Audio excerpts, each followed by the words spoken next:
Ya, empezamos de ahorita, gracias, el proceso económico. ¿Y qué es el proceso económico? Es aquello que está desde que aparece tu necesidad hasta que estás satisfecho. Es decir, tú dices, tengo sed, comúnmente vas, compras lo que necesitas, comúnmente vas, compras lo que necesitas y lo tienes.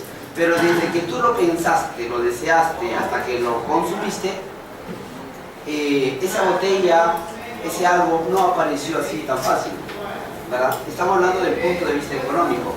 Es decir, para que haya habido ese producto, ha tenido que haber todo un proceso de producción, ¿verdad? Todo un proceso de producción. Se produce. ¿Cómo llega aquí al colegio? Al mercado. O sea, el mercado, acá al frentecito, la tienda, ¿entiendes? ¿No? Eso se llama la circulación. Y luego se va a pagar, va a ser el pago, la remuneración a los que participan en el proceso. El consumo, que es tu propio uso del producto, y la inversión, que también se puede considerar, de hecho, en el proceso. Veamos así. El proceso económico entonces es todo aquel proceso detrás, ¿no? Detrás, que tú no te das cuenta necesariamente, ¿ya? Desde la necesidad hasta que estás satisfecho. Y hemos trabajado el tema de necesidad. Entonces acá está el proceso económico.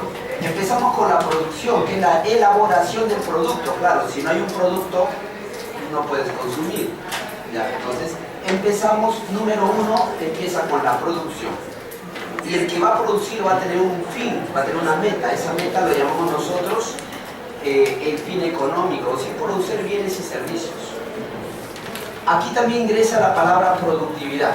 ¿Qué es eso de productividad? Sino la rentabilidad, el rendimiento. ¿Listo? Específicamente el rendimiento. Entonces un alumno va a producir, muy bien, pero hay alumnos que producen más que otros. ¿Ya? O sea, son más productivos. O así también, cada alumno puede aumentar su productividad. O sea, cada alumno puede ir mejorando, ¿ya?, sus notas. Y para eso nosotros llamaremos, en ese caso, productividad, porque para el alumno, lindo, para ustedes, su producción es el estudio. ¿Ya listo? Pero también pueden producir en casa. Eso sería el trabajo infantil, que es muy bueno. ¿Cómo el niño aprende a trabajar? No, viendo a quien trabaja, a sus padres trabajando. ¿Y cómo el joven aprende a ser trabajador? Trabajando desde niño. Entonces es una cosa muy buena el trabajo infantil. En la sierra y en toda la historia de la humanidad, los niños siempre han trabajado. ¿Ya? Hay que tener con mucho cuidado eso de que el niño no debe trabajar. Hay que tener mucho cuidado con eso. Porque te repito, en toda la historia de la humanidad, los niños siempre han trabajado. Es más, los que más trabajadores somos, supongo que somos los que más hemos trabajado de niños. ¿Ya? Sabemos el valor del trabajo, del esfuerzo y también del dinero, ¿no? O sea, somos ahorradores. Así tenemos, niñitos, ya, la producción y la productividad. Ahora, dentro de una clase más profunda de economía, pues hay todo un conjunto de teorías y marcos ya teóricos. La circulación entonces es colocar en el mercado, lo que se llama el marketing, el mercadeo y la publicidad, más allá también de lo que sería el repartir el producto, y eso tiene un costo llamado flete. La distribución, bueno, el flete ya se cobra en el producto, que tiene que estar. La distribución sería entonces la remuneración a cada factor, y para eso tenemos el tema de los factores productivos, ¿ya? Los que participan, los partícipes en el proceso, los que van a recibir el pago. El consumo entonces sería ya justamente usar, consumir el bien, en donde debería existir algo saludable. En esta economía debería existir el ahorro. ¿Y cuál es la forma del ahorro? Sino el ingreso menos el consumo. Es decir, tu ingreso tiene que ser superior a tu consumo, y de esa manera se halla el ahorro. ¿Ya, niñitos? Pero ¿qué ocurre si es que hay menos ingreso y más consumo? Y eso es posible con las llamadas tarjetas de crédito. ¿Ya? Eso es muy posible con las deudas. En la antigüedad, mundo antiguo, romano, se te podía esclavizar por deudas, cosa que se prohibió posteriormente. ¿ya? No puede haber esclavitud por deuda. Hoy en la actualidad se supone que no hay esclavitud por deudas. Y entonces tenemos algo que se llama Infocor. Y muchos peruanos esperan que pase el tiempo de la penalidad de Infocor. Ya listo, al menos una práctica común. Ya listo, eso de salir de Infocor. Y lo que hacen también, en muchos casos, ha sido comprar deudas, ¿no? Hay abogados, bancos, empresas que compran deudas y tratan de ver la manera de cobrar. Entonces, todo un asunto detrás de lo que sería el déficit, es decir, estar en desbalance económico. Lo positivo debería ser que haya más ingreso, por lo tanto, facilite el ahorro. Eso ya se está hablando en la actualidad de la cultura del ahorro. Lo han puesto en la prueba PISA, lo que es el manejo financiero y la cultura del ahorro. ¿Y esto por qué? Porque el mundo tiende a estar bancarizado. El mundo cada vez tiende más a estar bancarizado. Entonces, ¿quién se beneficia de esto? El banco. Que se beneficia es el banco. ¿Ya? O por ejemplo, cuando vemos el caso de Keiko, ¿no? Donde están todos sus aportes, etcétera, etcétera, todo tiene que estar bancarizado. Los aportes a los partidos políticos se estima que debe estar también todo bancarizado. De tal manera que yo te di en una rifa, en un cóctel, ya, y no se sabe cómo. Entonces son cosas por lo que Keiko ha pasado en este proceso y sigue pasando. Y entonces el proceso de bancarización, el ahorro. Pero ¿qué pasa en el Perú? En el Perú, ¿cuánto va el consumo? ¿Cuánto va el consumo? A lo que llamamos nosotros la canasta básica. La canasta básica es muy alto comparativo al ingreso de un peruano común, ¿ya? Aunque se supone que el ingreso promedio del peruano es algo menos de 1.700 soles, pero eso es un general, ese es un global. No vamos a comparar pues el sueldo de ley de Chihuahua, ¿no? Con el sueldo mínimo, no le alcanza, pero el sueldo de ley de Chihuahua, junto con el sueldo del más pobre del Perú, se une y se saca un promedio, a lo que llaman el ingreso promedio, ya de un peruano. Y entonces un peruano en teoría recibe 1.700 soles por lo menos. Bueno, ese es un sueño para muchos peruanos, es un sueño. Es decir, quiere decir que hay muchísimos peruanos que ganan un chupo de plata, en comparación a otros, la mayoría que ganan muy poquito. Entonces, el promedio es una cosa y la realidad es otra. Entonces tenemos así, el menor ingreso, ¿cuánto viene siendo para nosotros lo que se llama pues el sueldo mínimo vital, ¿no? La remuneración mínima vital? Se encuentra en unos 930 soles. 930 soles. Claro, eso viene aumentando periódicamente. Quienes patalean en primer lugar son los empresarios. ¿Cuál es el truco de los empresarios? Echar la culpa al empresario que tiene menos. Entonces, ¿cómo es eso? Lamentablemente en el Perú hay un sueldo mínimo para todos. O decir, hay un sueldo mínimo para la Coca-Cola y hay un sueldo mínimo para cualquiera de nosotros que pudiera empezar una empresa. ¿Ya? Y eso es pues ilógico. Debe ser que el sueldo mínimo tiene que ser correlativo en base a la utilidad, en base a la ganancia del empresario, ¿ya? En base a lo que es la ganancia o la utilidad del empresario.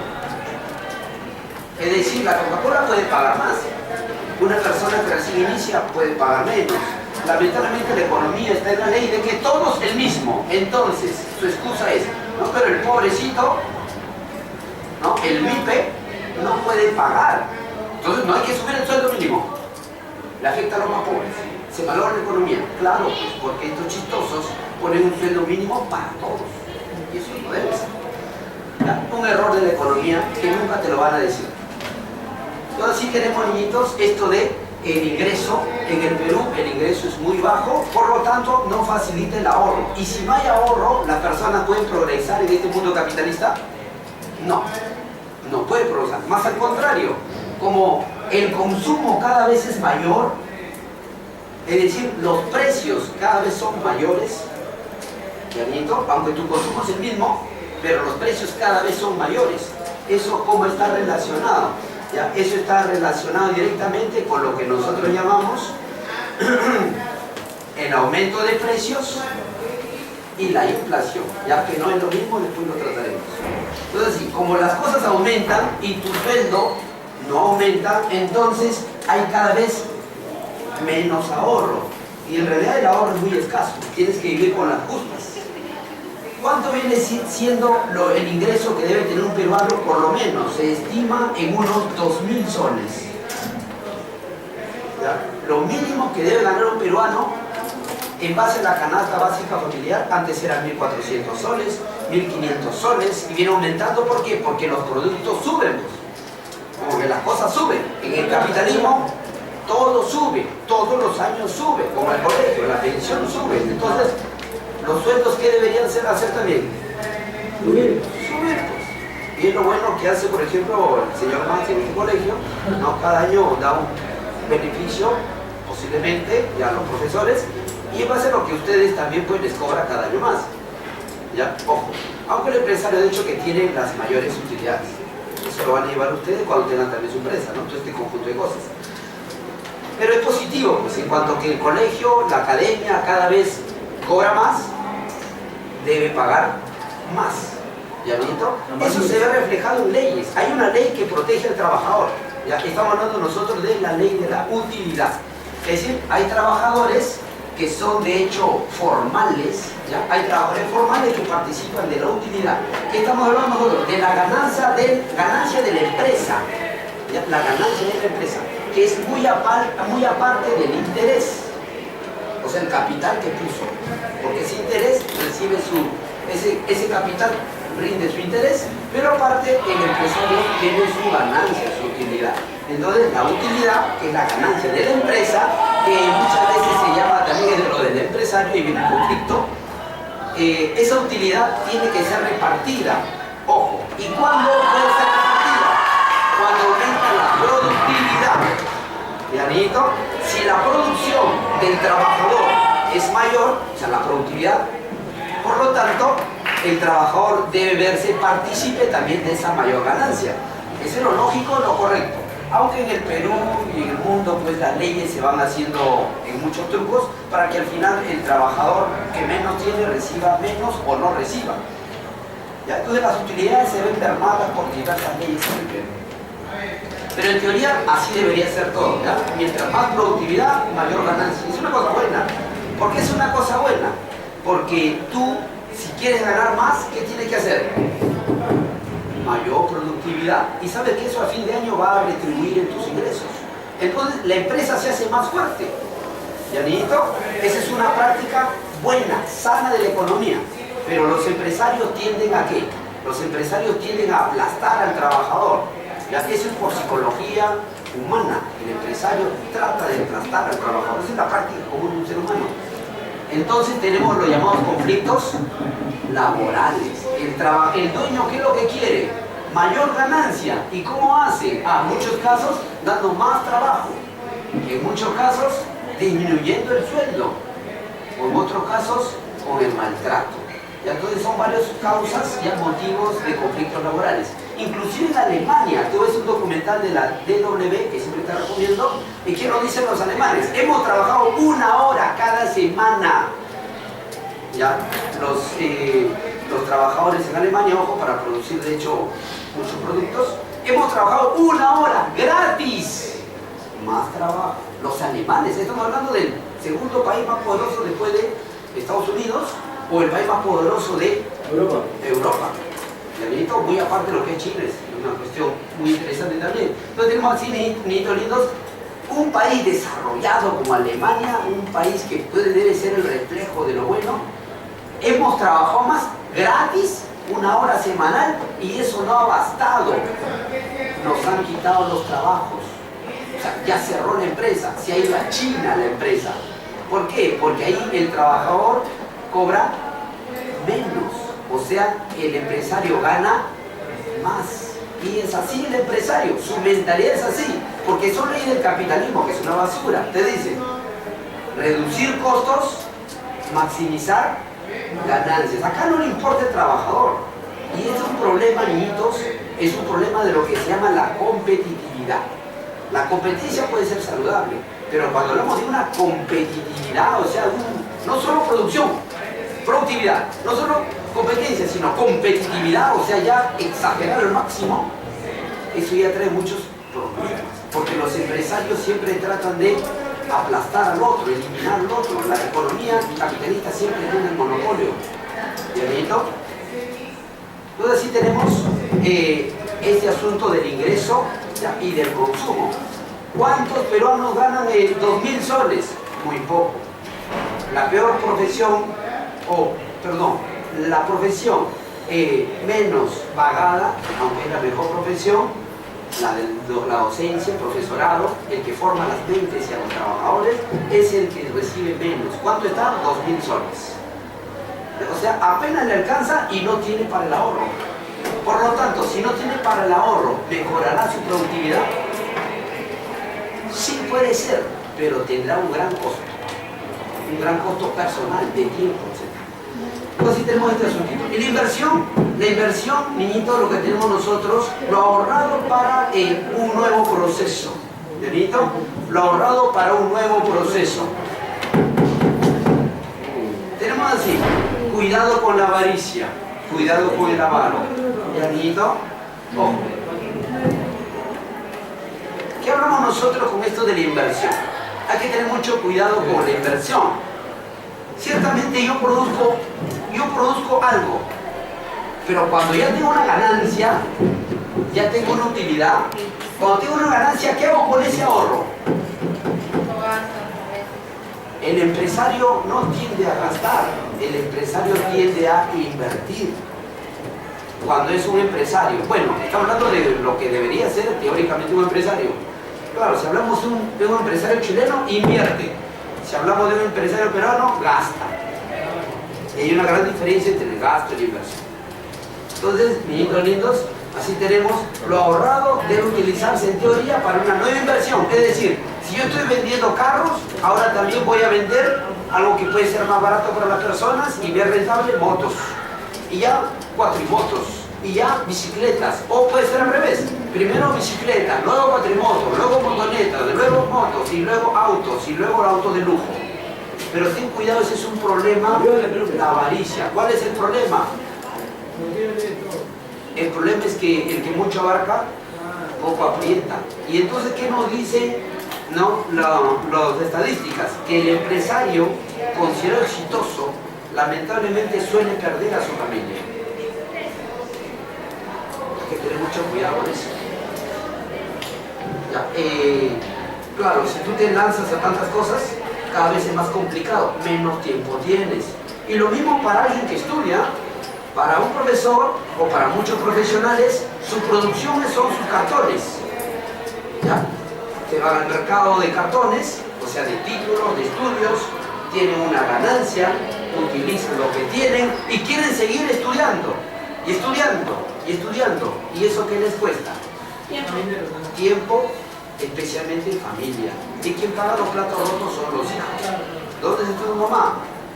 No está. Estudiando. Entonces son cosas que son complicadas.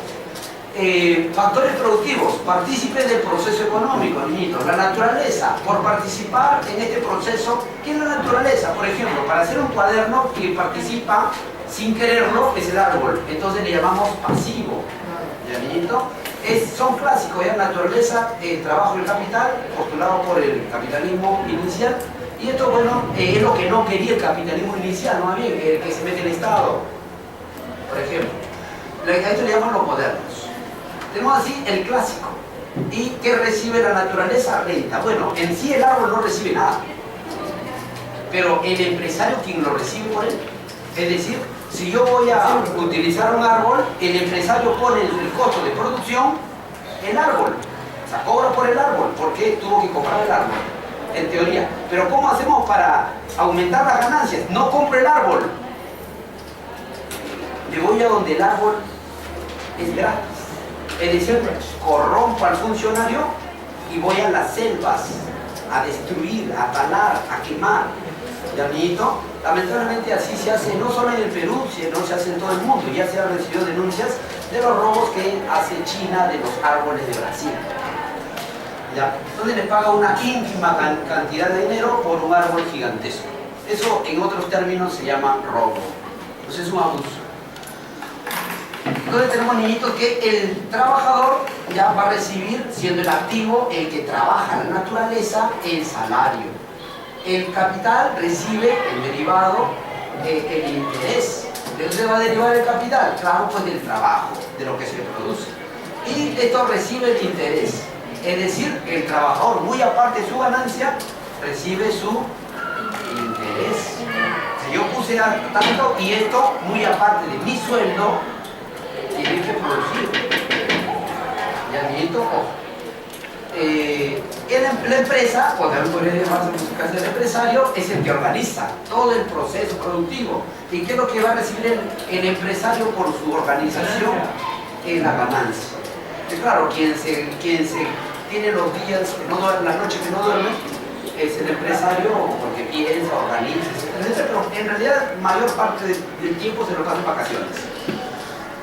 Y el Estado, niñito lindo, que es el que supuestamente regula la economía, y es una palabra que no le gusta comúnmente al capitalismo,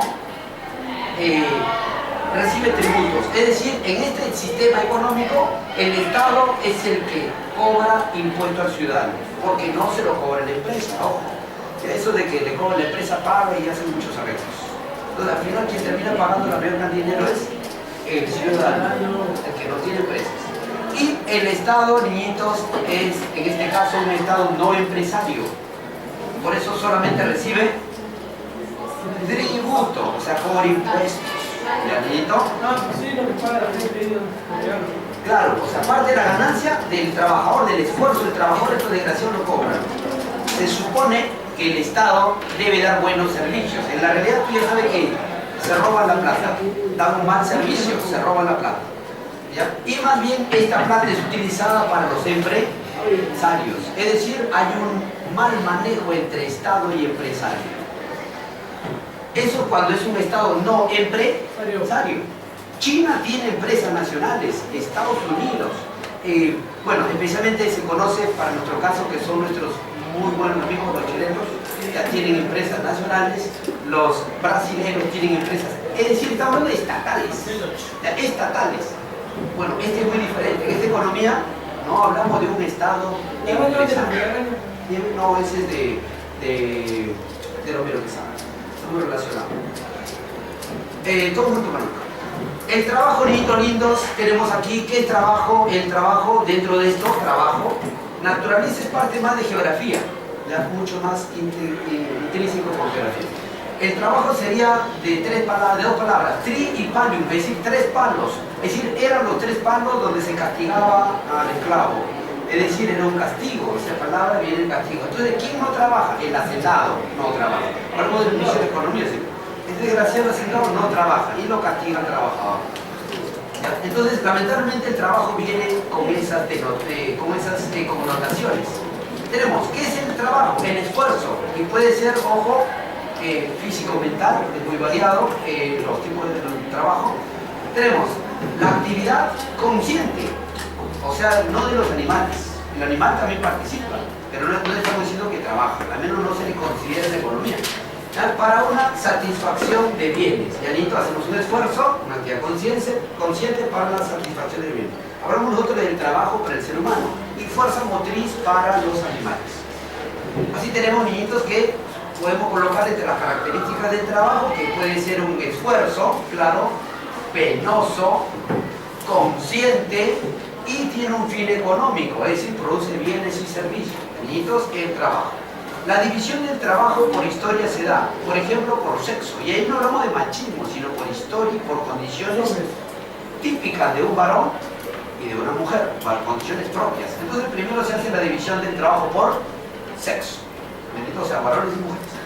Luego se da una especialización cuando desarrolla la historia. Y tenemos ventajas y desventajas en el mundo actual, ¿ya? En el mundo moderno. ¿Cuáles serían las ventajas? La especialización es una ventaja, es decir, tú haces las cosas mejor. Comúnmente, como lo ves acá en tu colegio, un profesor dedica generalmente a un solo curso. O sea, es especialista, por lo tanto, conoce más del tema. Mayor productividad, claro, como hace siempre lo mismo, se especializa y aquí su producción es mucho mayor, o sea, mayor productividad. Cuando hablamos nosotros de desventajas, el problema es que mecaniza, el problema es que limita el esfuerzo. ¿ya? Y el problema es que priva de otras actividades. Por ejemplo, lo que se conoce del peruano es mil oficios. ¿Y por qué el peruano es mil oficios? Porque tenemos que aprender de todo para sobrevivir. ¿Ya, nietos? Entonces, el peruano es mil oficios, pero te vas a otro país, una persona solamente sabe hacer una cosa. O como el caso común de los médicos peruanos y de los médicos de otros países. El médico peruano sabe todo, es decir, estudia medicina general. Mientras en otros países solamente estudian de frente la especialidad y no tienen medicina general. Claro, eso reduce la cantidad de años de estudio, pero entonces el profesional médico peruano es mucho mejor visto, conoce más, ha estudiado más. ¿Benito? Entonces, un médico peruano, aunque no quizás es especialista, pero sabe cuáles son las diversas consecuencias en una operación para los diversos órganos, mientras en un país desarrollado comúnmente se tienen varios especialistas para una sola operación. Entonces, mucha gente, y en el caso del Perú, un solo médico puede hacer muchas cosas. ¿Ya? Al menos eso en conocimiento general. Claro que hay especialización para cirugías mucho más especializadas, otra complicación, ¿no?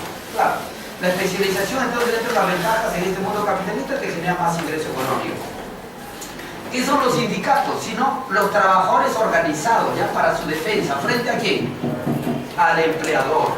¿Ya? Ojo, el empleador trata de destruir al trabajador, generalmente. Ya trata de abusar del trabajador, generalmente. ¿Ya? Y eso lo vemos en diversos lugares. Yo creo que el peruano está muy relacionado con eso. Entonces, niñitos lindos, tenemos así nosotros, ¿qué es el sindicato? Cuando los trabajadores se organizan ya para defenderse frente al empleador. Lamentablemente los sindicatos no son bien vistos por los dueños de las empresas y suelen destruirlos. ¿Ya? Hubo una época en la cual el trabajador no iba a pedir su sueldo, es decir, no iba, ¿cuánto voy a ganar, jefe? Sino que directamente hablaba con el jefe del sindicato, ¿ya? Y ese iba contigo a hablar con el jefe, es decir, a este trabajador según la tabla le corresponde tanto, este es su sueldo, nada que va a ganar menos, no, porque no hay nada, esto va a ganar. Es decir, ya habían acuerdos, listo, ya habían acuerdos previos, el sindicato con la empresa. ¿Ya? Entonces el empresario trata de destruir los sindicatos. ¿Ya?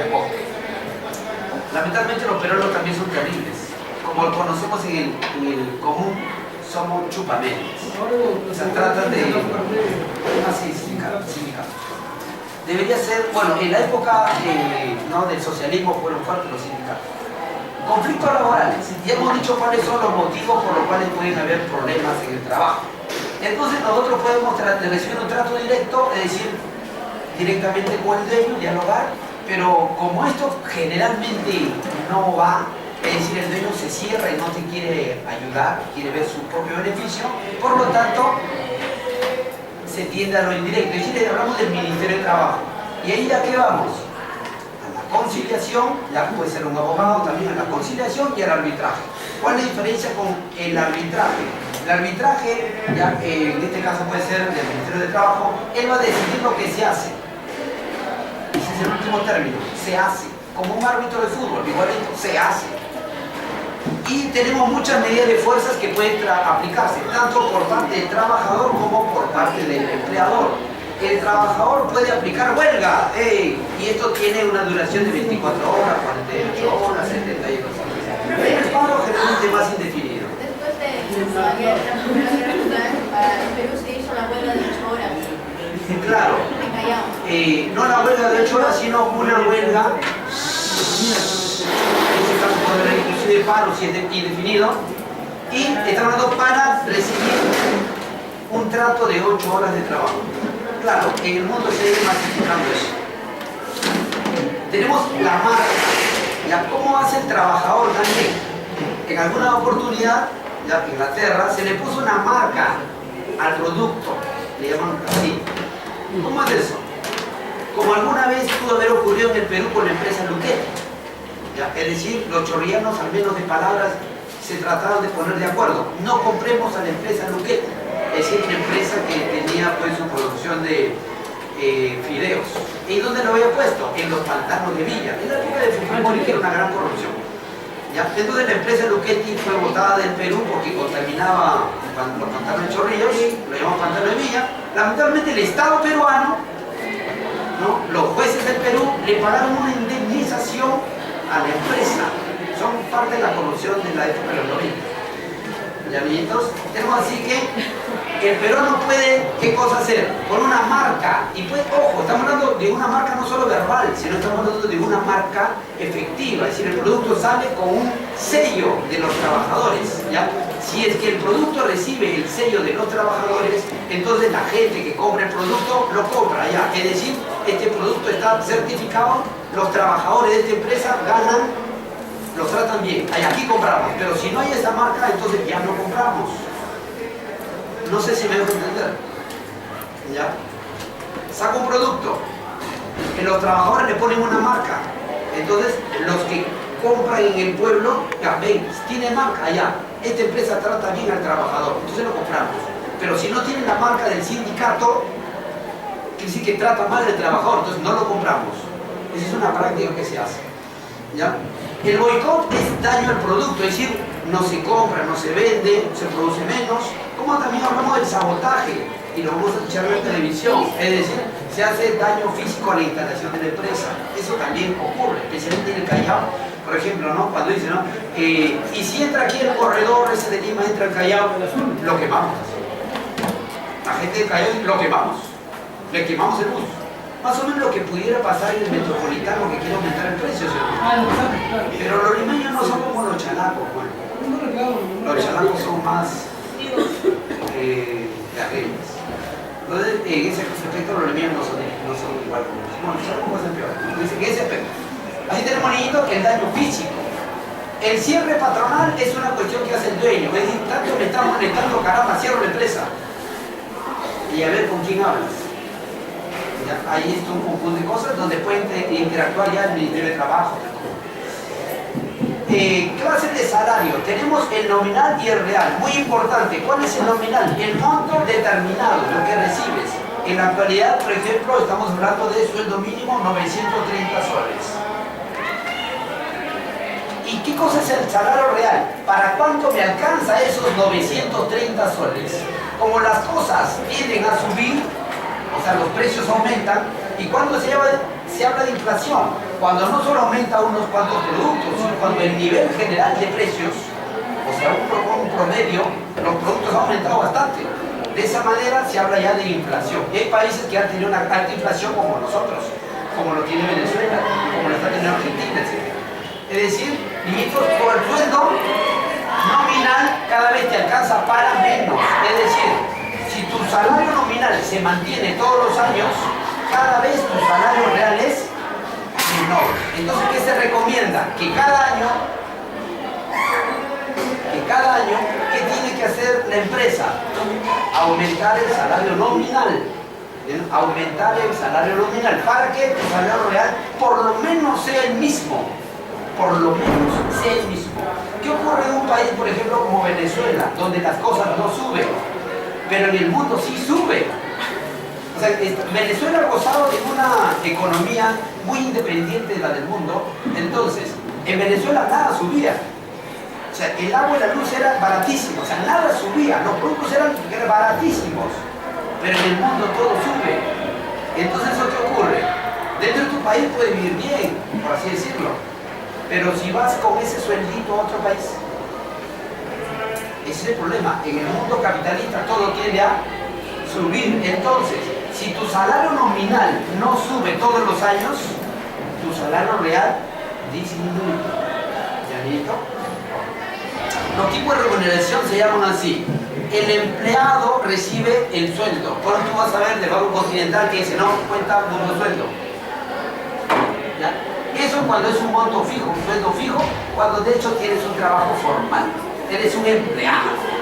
Y en muchos casos el término empleado o empleadito no se ha utilizado un poquito despectivo. Pero en sí es claro, el nombre es el empleado. Y fíjate que aquí nosotros tomamos el término empleado, pero también puede ser subempleado o desempleado. No hablamos del empleo. Honorario. El recibo por honorario es por un servicio. ¿Ya? Tienes que estar honorario, que ahora ya no es honorario, ahora es virtual. ¿Ya? Por la SUNAT, es donde tú das un recibito, un papelito por lo que has recibido. Ojo, La diferencia con el jornal, que es del trabajador con el obrero, es el jornal, y es una jornada de trabajo, como dicen 8 horas, por ejemplo, ¿no? Claro, por 8 horas de trabajo tienes un tanto. Por cada 8 horas de trabajo, basta que vayas, recibes un tanto, tu jornal. Aunque de repente no trabajaste, pero recibes tu jornal, te corresponde.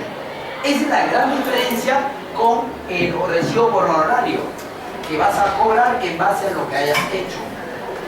Y ojo, puede demorarte mucho o demorarte poco, en base a lo que hayas hecho. Ahí está, por ejemplo, el contador. El contador puede estar como parte de los recibos por honorario. Es decir, recibo un trabajo en contaduría, me demoré o lo hice rápido, pero por ese trabajo me pago un tanto. Es decir, recibo por honorarios. Ya se llama un servicio profesional. El emolumento reciben los altos funcionarios, ya tú sabes quiénes son, ¿no? Del Estado, los que gobiernan, ¿no? Los gobernantes. Y la dieta también se recibe por reuniones. En el caso de los regidores, los congresistas reciben una dieta, es decir, otro dinerito que comúnmente lo utilicen por reuniones. El método de remuneración puede ser por tiempo, por ejemplo el mes. Si hablamos del futbolista, ¿cómo lo contratan al futbolista?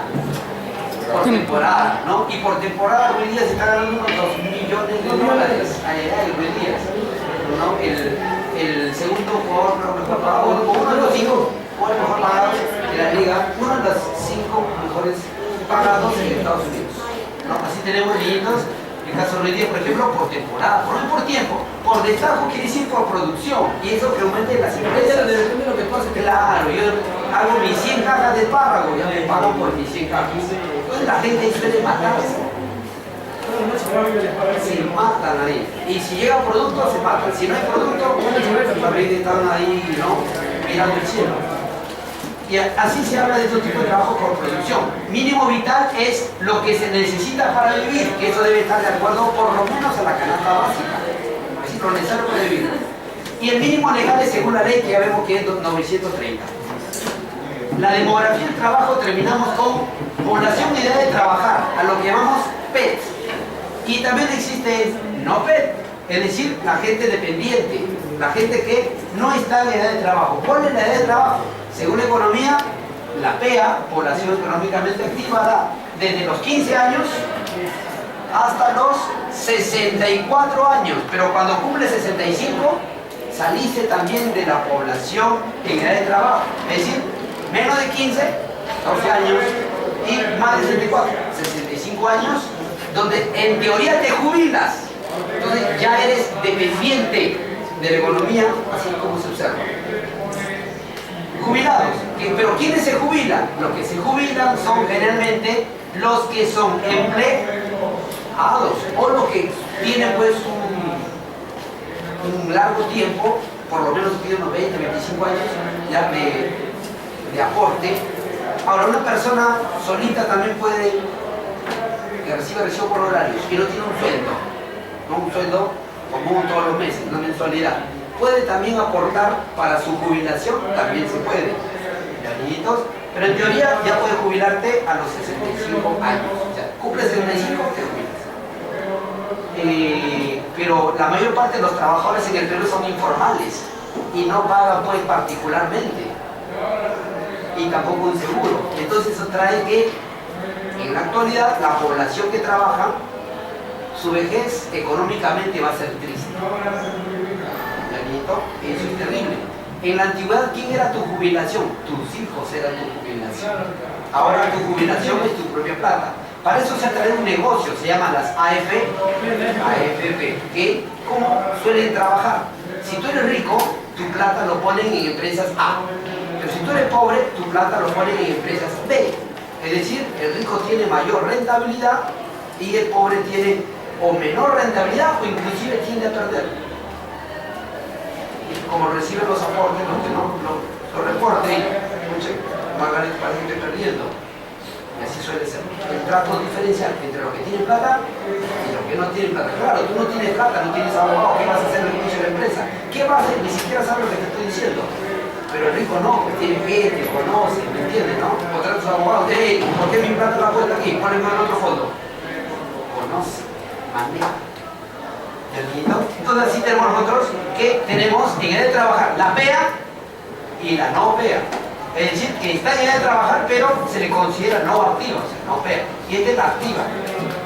Lamentablemente puede ser no solo empleado, sino también subempleado, que tienes otras condiciones que te faltan para ser empleado correctamente, y desempleado por cuando estás sin trabajo. No se llama así al militar que está sin trabajo, aunque muchos decimos no trabaja, ¿no? Pero se le considera en economía como no PEA, aunque esté en trabajar, no PEA, no es activa. Más bien, entonces si no es activa, ¿cómo lo consideran? Una K. No, ojo.